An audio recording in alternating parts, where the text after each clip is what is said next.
예, 교수님, 지금 많은 사람들이 지금 가장 핫하게 이렇게 관심 갖고 있는 것이 앞으로 러시아와 우크라이나의 전쟁이 앞으로 어떤 양상으로 전개될지 궁금해하고 있습니다. 전쟁이 과연 언제까지 지속될 것 같은지요. 그리고 러시아는 러시아대로의 목적이 있고 우크라이나는 이미 이제 크림반도를 이렇게 뺏겼고 이번에는 또 돈바스 지역뿐만 아니라 막대한 이렇게 재산적인 민가의 어떤 피해를 받았는데 과연 이렇게 많은 것을 상실했는데 휴전 협정이 가능할까요? 그리고 푸틴의 입장에서는 이 전쟁을 끝까지 가려고 하지 않을까요? 이런 생각을 하는데 어떻게 생각하시는지요? 윤리학에서 말하는 정당 전쟁론이라는 게 있습니다. 거기에 보면 신학적인 입장에서 전쟁을 수행할 때 가장 염두에 둘 게 이제 just cause, 그러니까 정당한 원인, 이유가 있어야 되고요. 그 다음에는 이제 just intention 있어야 됩니다. 그러니까 정당한 의도가 있어야 됩니다. 갈수록 아마 푸틴도 그걸 예측을 못하지 않았을까 싶은데 유럽 국가들이 하나로 결집을 한 모습들을 예측을 못했을 겁니다.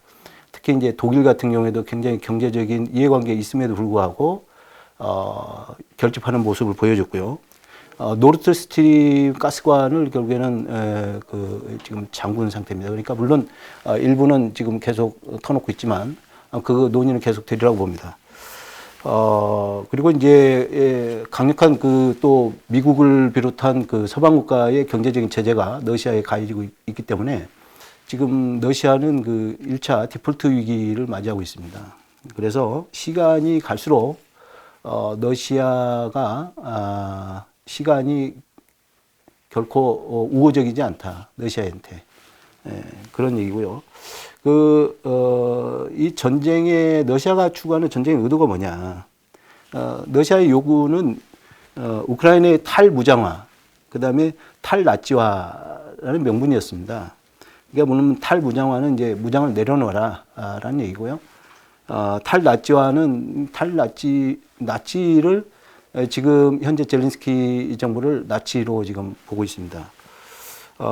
그래서 이제 돈바스 지역의 독립, 그 다음에 크림반도 병합에 대한 인정, 정도 이런 것을 그래서 결국에는 이런 것보다 더 중요한 게 푸틴의 의도는 레짐 체인지에 있다고 봅니다. 그러니까 현 정부 친서방적 성향을 갖고 있는 젤렌스키 정부를 무너뜨리고 새로운 친러적인 성향을 가지고 있는 정부를 구성하는 것까지가 최종적인 목표다라고 생각을 하고 있습니다. 또 한 가지는 이제 협상 가능성을 놓고 한번 보는데요. 러시아는 돈바스 지역이라든지 크림반도 지역에 대한 완전한 독립을 요구할 가능성이 있습니다. 이번에 협상에서도 계속 그 얘기를 하고 있는데, 그리고 이제 우크라이나가 이제 친서방적인 EU 가입이라든지 나토 가입을 포기하겠다라는 중립화 선언을 하게 될 가능성이 높다는 거죠. 협상 아마 테이블에 분명히 올라가 있을 거고요.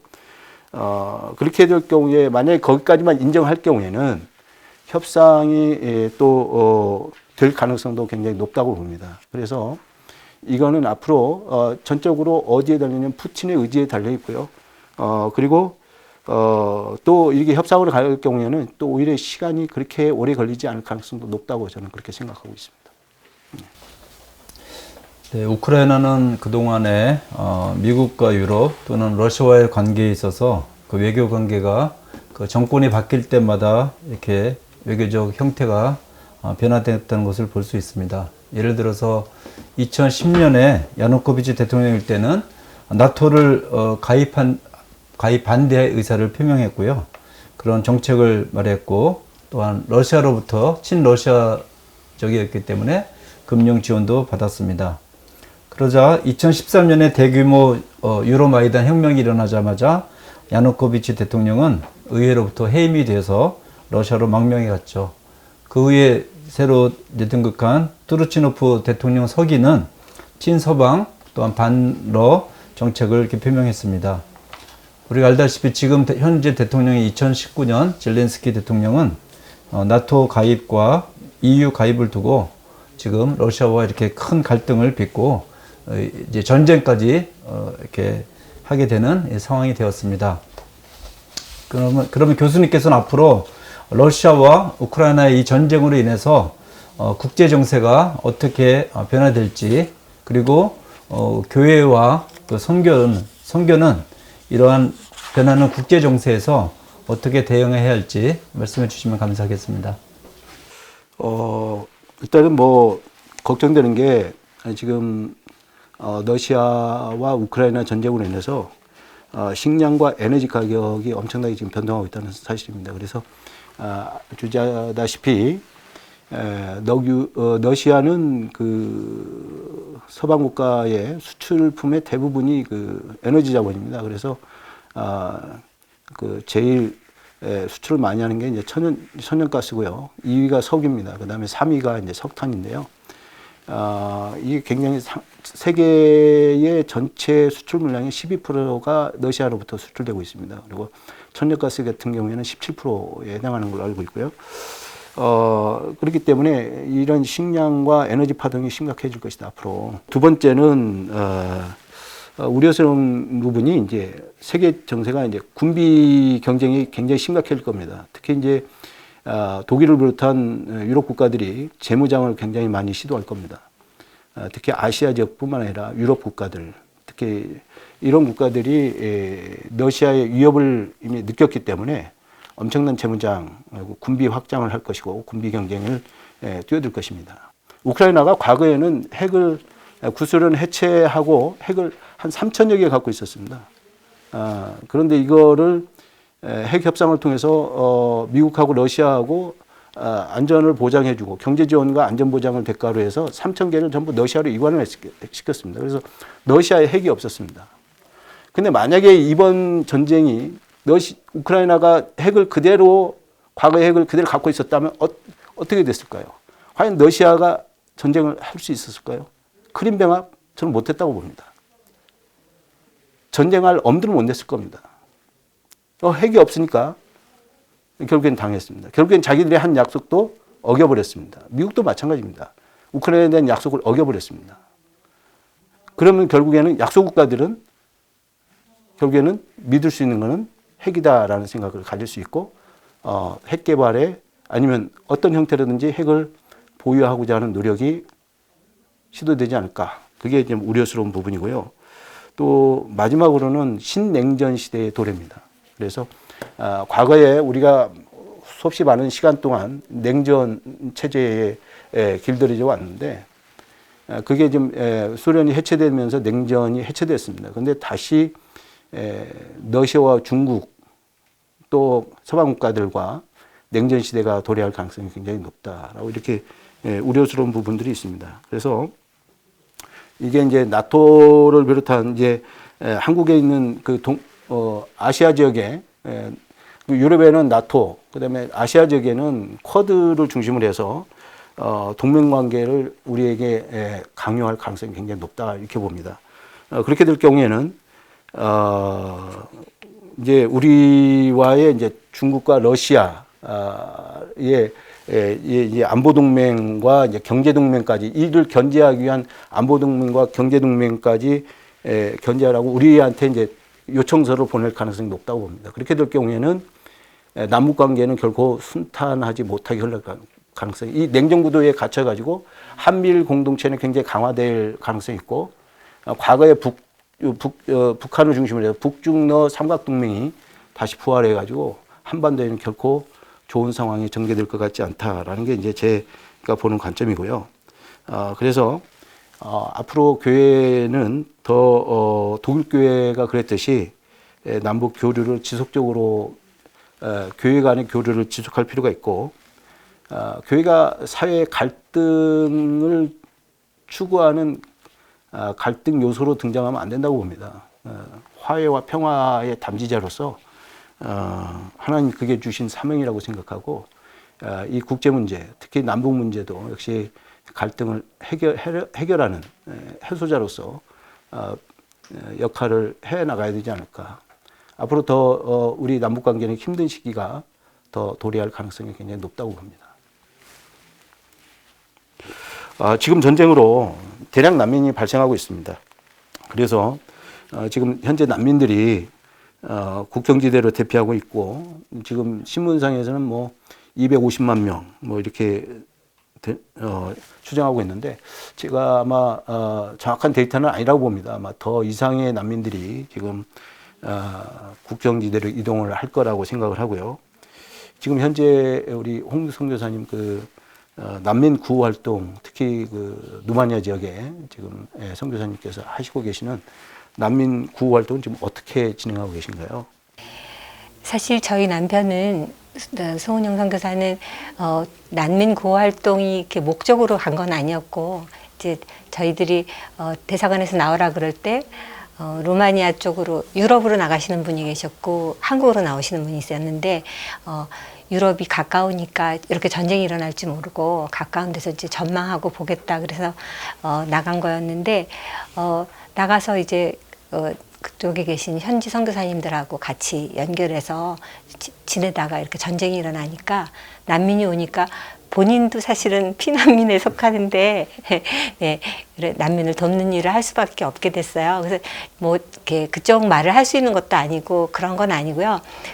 그 근처에 이제 기독교 수양관이 있는데 거기 오시는 난민들 돕는 거 하는데 이제 한국 교회가 도와주시면 이제 그쪽에 쓰시도록 예컨대 거기는 아직도 막 눈이 오더라고요. 그래서 연료비 같은 것도 꽤 든다 그래요. 그래서 사람들이 막 평소에 수용할 수 있는 인원의 막 10배 막 이렇게 들어오니까요. 그렇게 하고, 지난주도 보냈는데, 우크라이나에서 오신 난민들이 이제 주일 찬양한 거, 거기서 와서 난민이지만 그런 사진도 보내고 그랬어요. 그래서, 사실은 지금 주제는 난민이지만, 난민보다 저는 더 지금 마음이 쓰이는 거는 우크라이나 안에 고립된 사람들. 난민들은 어쨌든 물자가 뭐 돕는 손길들이 많이 오잖아요. 그래서 일단 자기가 편안하진 않아도 먹고 살 수 있고 당분간 그런 거 있는데 물론 그분들도 많이 문제죠. 그렇지만 우크라이나 내부에 고립돼서 못 먹는 비단 저희뿐 아니에요. 러시아 병사들도 그런 분 많대요. 그래서 고립돼서 물자랑 연료가 없어서 고사되는 그런 환경도 제가 들은 적이 있고요. 예, 그것에 대해서 되게 마음이 많이 쓰이고 있고요. 그다음에 저는 이제 여기 지금 선교적인 차원에서 말씀드리면 그래서 지금 우크라이나에서도 기독교 단체들이 세계 그 기독교 단체한테 전에보다 성경이 더 요구된다, 보내달라고 그러는 요구도 있다고 제가 들었어요. 그래서 항상 위기의 때는 사람들이 하나님을 찾는 때이기 때문에 이것이 난민들에게 보여주는 크리스찬들의 사랑과 또 복음 전도의 기회를 통해서 우크라이나가 반대로 복음이 다시 부흥되는 어떤 그런 계기가 될 수 있다고 생각해요. 왜냐하면 여러분들 들으셨겠지만 우크라이나는 1000년 넘게 기독교 역사를 갖고 있거든요. 그래서 언어 속에 기독교 언어가 고스란히 담아 있어요. 예컨대 감사합니다 하는 스파시바 이런 말에도 하나님이 구원하신다 그런 두 말이 합성돼 갖고 돼 있거든요. 그래서 뭐 주일 그런 말도 바스크리세니아 이게 부활이라는 뜻이에요. 그래서 공산주의 시대 때 희석됐지만 그분들이 갖고 있는 그런 종교성은 하나님에 대한 것은 정말 다시 부활시키는 그런 때가 아닌가 그런 생각을 합니다. 특별히 하나님께서는 그 흘린 피값에 대해서 저는 물으신다고 생각해요. 그러니까 그 수많은 죽음이 우크라이나 사람뿐 아니라 러시아 군사들의 그 피값이 어떻게 또 하나님께서 쓰실지 저는 정말 두렵고 떨리는 마음입니다. 앞으로 그 전쟁이 장기화될 경우에 앞으로 더욱더 그 선교가 힘들어지지 않을까라는 생각도 해봅니다. 많은 도시들이 이제 전쟁으로 인해서 동시다발적으로 많이 파괴되고 있는 현실이고요. 그 다음에 또 산업시설이 굉장히 파괴돼서 전쟁이 이대로 끝나더라도 천문학적인 그 복구 비용이 들어갈 거라고 생각을 하고 또 우려스러운 거는 치명적인 물가 상승률, 어마어마한 인플레를 또 우크라이나 정부가 어떻게 이걸 감당을 할 수 있을 것인지. 물론 뭐 서방 국가들의 지원이 있겠지만 물론 뭐 전쟁의 결말이 어떻게 될지는 모르겠지만 많은 실업률 또 물가 상승률 또 물자가 이렇게 굉장히 부족할 텐데 여기에 따른 그 외부 세력들이 어떻게 또 우크라이나를 지원하느냐 앞으로 그 우크라이나 선교 정책은 그 정책이나 그 방향에 대해서 좀 우리 김대호 선교사님께서 말씀을 좀 해주시죠. 예, 지금 말씀하신 대로 그 앞으로 이제 재난당한 그 복구 작업, 하드웨어적인 측면도 있을 수 있고요. 또한 또 중요한 건 또 소프트웨어적인 측면에서 생각합니다. 예를 들어서 뭐 국제 뭐 구호 단체에서 하드웨어를 또 많이 지원할 것이고, 또 민간 단체에서도 국가적으로도 또 교단적으로도 또한 뭐 선교 단체별로도 그런 하드웨어적인 어떤 또 지원도 많이 갈 거라고 생각합니다. 그것도 중요하지만 또 전 선교사 입장에서 가장 중요한 것은 이렇게 폐허가 된 이런 상실된 마음들을 우리가 전도의 기회, 또 선교의 기회라고 생각하는데, 예컨대 저희가 사실 선교사들이 우크라이나에서 원래는 이제 러시아를 많이 사용했거든요. 러시아만 사용해도 충분히 사용을 할 수 있었는데 앞으로는 판도가 바뀔 것 같아요. 왜냐하면은 우크라인들이 이제 러시아에 대한 반감이 많거든요. 그래서 벌써 제가 아는 모든 사역자들이 벌써 우크라이나로 저랑 소통하기 시작했어요. 하는 말도 뭐 스파시바가 그 이제 고맙다는 말이고 러시아어고요. 자꾸유 그럽니다. 우크라이나어로는 이렇게 말을 바꾸는 거예요. 똑같이 다 바이링걸이 되기 때문에 그걸 보면서 이제 우리 선교사들도 우크라이나 언어를 빨리 먼저 준비해야 됩니다. 언어가 먼저 돼야 그 문화에 들어갈 수 있지 않습니까? 그래서 그리고 제가 이제 사형리를 우크라이나로 번역해서 지금 선교사를 다 파일을 나눠드렸고 지금 출판해가지고 이제 제3국에서 다 이렇게 사용할 수 있도록 했는데, 예를 들어서 저는 3년 전부터 그걸 준비했거든요. 우크라이나로. 그래서 성경 교재도 편찬하게 했는데, 그리고 교육 교육 선교가 좀 필요할 것 같아요. 청소년들이 지금 많은 충격을 받고 있거든요. 이럴 때 청소년들을 국가적인 리더로, 장래 탄탄하게 하는 리더로 키우는 그런 게 굉장히 필요할 것 같아요. 그래서 교육 사업 쪽에 어떤 선교 전략. 그래서 우리가 이제 하드웨어에만 관심 갖지 말고 소프트웨어이고, 그 다음에 앞으로 이제 우크라이나인들이 의식이 발달된 것 같아요. 여태까지 사실은 다른 나라 강대국을 기대하는 게 있었는데, 이번에 전쟁을 통해서 아무도 믿을 수 없구나, 우리만 살겠구나 하는 생각을 한 것 같아요. 그래서 이제 자생력을 갖고 우크라이나 교회도, 사실은 우리 한국 교회도 그렇지 않았습니까? 우리가 전후 복구할 때 물론 외국의 원조도 있었지만은 우리 스스로 땅 팔고 집 팔고 해서 하나님 앞에 드리지 않았습니까? 헌신하는 그런 어떤 강한 영성을 좀 심어주고요.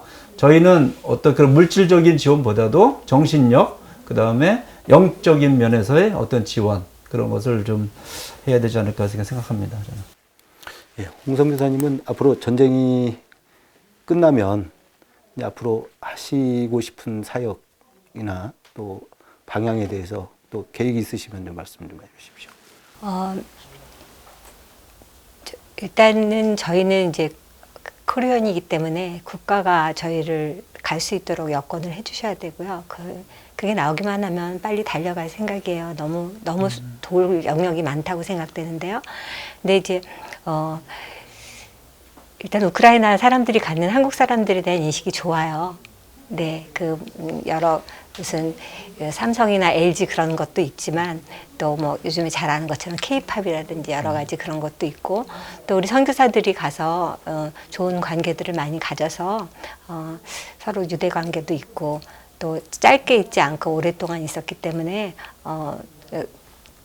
정말 제일 중요한 건 어디 가나 인간관계인 것 같아요. 네, 그래서 지금 저는 이제 더군다나 시골에서 살고 있기 때문에 시골에는 뭐 거의 다 친척 같아요. 잘못할 수가 없어요. 함께 일해야 되기 때문에. 네, 그래서 그런 공동체적인 거를 더 신앙 안에서 좀 갖고 싶고요. 또 한 가지 지금 목사님 말씀하신 것처럼 청소년에 대한 그런 교육, 또 기독교 교육, 그런 거에 더 신경 써야겠다. 저는 개인적으로 그렇게 생각하고 있습니다. 마지막으로 두 분이 한국교회에 바라는 점이 있다면 말씀해 주시고, 특히 같이 나눠야 될 기도 제목이 있으면 말씀 좀 해 주십시오. 제가 들어와서 저희들이 얼떨결에 할 수 있는 게 없어서 제일 먼저 이제 들어온 선교사들이 줌으로 아침 저녁으로 기도회를 가졌어요. 그러면서 이제 함께 기도하니까 그래도 좀 마음이 낫더라고요. 특별히 저희 자녀들은 거기 친구들을 두고 왔기 때문에 제 아들 같은 경우는 막 처음에 친구들이 막 SOS를 하니까 정신병 걸릴 것 같다고 막 그러더라고요. 예, 그런 선교사님 자녀들이 다 있어요. 근데 와서 보니까 교회들이 전부 열심히 함께 기도해 주시고 그런 분위기더라고요. 그래서 정말 그거 감사하고요. 그렇지만 이제 시간이 좀 지나면 또 지금 이 분위기가 또 다운될 수도 있겠죠. 계속적인 한국교회에서 우크라이나 선교에 대한 그 관심과 지원이 끊이지 않았으면 좋겠어요. 그래서 저희들이 하는 기도 제목 중에 몇 가지를 말씀드리면 제일 먼저 아무래도 전쟁 공식이죠. 예, 빨리 전쟁이 끝나서 하루만 매일매일 죽어가는 생명이 짧아졌으면 좋겠고 그다음에 지원 외부적인 국경 밖에 있는 분 말고 안에 있는 분들 그리고 전쟁이 끝나면 그때 도와줘야 될 그것들이 더 많거든요. 예, 그런 지원들이 체계적으로 끊임없이 연결됐으면 좋겠다는 그런 생각이 들고요. 제일 중요한 거는 마음이겠죠. 세계가 하나라고 생각합니다. 지금은 그래서 그 한 크리스찬이라는 그런 한 가족이라는 인식 속에서 계속해서 관심을 가지시고 지원해 주시고 기도해 주시고 그렇게 부탁드립니다. 예, 저도 뭐 비슷한 내용일 수 있는데요. 그 사랑은 표현될 때 그 진정한 사랑이라고 생각합니다. 그래서 저도 이제 피난민으로서 이렇게 들어왔는데 사실은 들어오는 선교사로서 사실 현실적으로 어려운 분들이 다들 있거든요. 저뿐만 아니라 그런 현실적인 구체적인 부분에서 피난민의 우리 신세, 저희 아버님도 옛날에 이북에서 내려와서 피난민이셨는데 제가 그걸 21세기에 당할 줄은 몰랐습니다. 그러다 보니까 말은 안 하지만 사실은 이렇게 어떤 정신적으로는 다들 환자일 수도 있어요. 연약하고. 그렇지만 또 우리 선교사니까 사역을 또 감당하고 있습니다. 그래서 저희가 필요한 것은 따뜻한 마음인 것 같아요. 마음. 그냥 어떤 마음이 있을 때 서로가 이어지고 계속 사랑의 마음으로 기도해 주시고 우크라이나의 문제가 우리 한국교회의 문제일 수도 있다. 그렇죠? 아주 그리고 전 세계의 자유를 갈구하고 평등을 갈구하는 지금 민족 아닙니까? 싸우고 있는데 이것을 위해서 꼭 기도해 주시길 바라고요. 또한 하나님이 허락하신 한에서 마음을 다해서 또한 물질로도 이렇게 지원해 주시면 감사하겠습니다. 바람은 두 분이 빨리 이 전쟁이 끝나고 선교지에 우크라이나 선교지에 가셔서 계획하신 선교를 활발하게 전개하셨으면 좋겠다는 생각이 듭니다. 오랜 시간 같이 해주셔서 고맙습니다. 감사합니다. 감사합니다.